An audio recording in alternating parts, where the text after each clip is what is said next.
بسم اللہ الرحمن الرحیم، اللہم صلی علی محمد وعلی محمد۔ ویورز، روایات میں ہے کہ یزید کی کئی نشستوں میں متعدد افراد نے یزید کی حرکتوں پر اعتراض کیا۔ انہی میں سے بادشاہ روم کا سفیر اپنی جان کی قیمت چکا کر اعتراض کے لیے کھڑا ہو گیا اور اس نے جام شہادت نوش کیا۔ حضرت امام سجاد علیہ السلام سے روایت ہے کہ ایک دن یزید نے ہم اسیروں کو دربار میں طلب کیا۔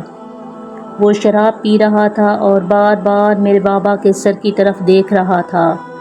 اسی دوران یزید نے کسی شخص کو بھیج کر سفیر روم کو بلوایا۔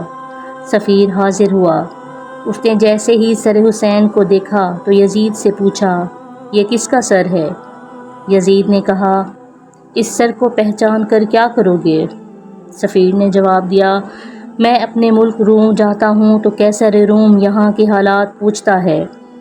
میں چاہتا ہوں کہ اسے مکمل جواب دے سکوں تاکہ وہ تیری خوشی میں شریک ہو۔ یزید نے کہا، یہ سر حسین ابن ابی طالب کا ہے۔ سفیر نے پوچھا، ان کی ماں کا کیا نام تھا؟ یزید نے کہا، رسول خدا کی بیٹی فاطمہ الزہرا۔ سفیر عیسائی مذہب پر تھا۔ اس نے کہا، تجھ پر اور تیرے دین پر تف ہے، میرا دین تیرے دین سے بہت اچھا ہے۔ حضرت داؤد علیہ السلام سے میرا بہشتی صلہ طویل ہے، لیکن اسی وجہ سے عیسائی حضرات میرے پیروں کی خواہ مچ کے اٹھاتے ہیں۔ لیکن تو ہے کہ اپنے پیغمبر کے فرزند کو، جو صرف ایک ماہ کے فاصلے سے فرزند ہے، زیادہ نہیں، تو انہیں بے عزت کرتا ہے اور قتل کرتا ہے۔ اے یزید، کان کھول کر سن لے، میں تجھے داستان حاضر سنا رہا ہوں۔ دریائے اجان کے جزیرے میں ایک بہت بڑا شہر ہے۔ وہاں ایک کلیسا ہے جسے کلیسائے الحافر کہتے ہیں۔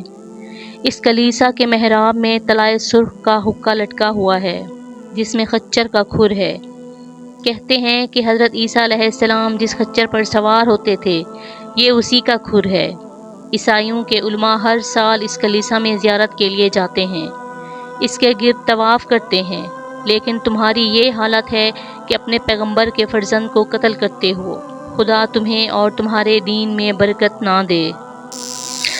یزید کو سفیر کے اعتراض پر غصہ آ گیا۔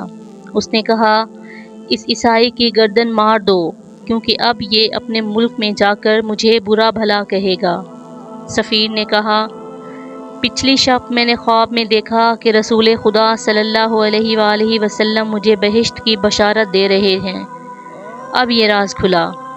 اسی وقت اس نے اسلام قبول کیا اور زبان پر کلمہ شہادتین جاری کیا۔ اس کے بعد سر حسین کو اپنے سینے سے لگائے رہا یہاں تک کہ اسے شہید کر دیا گیا۔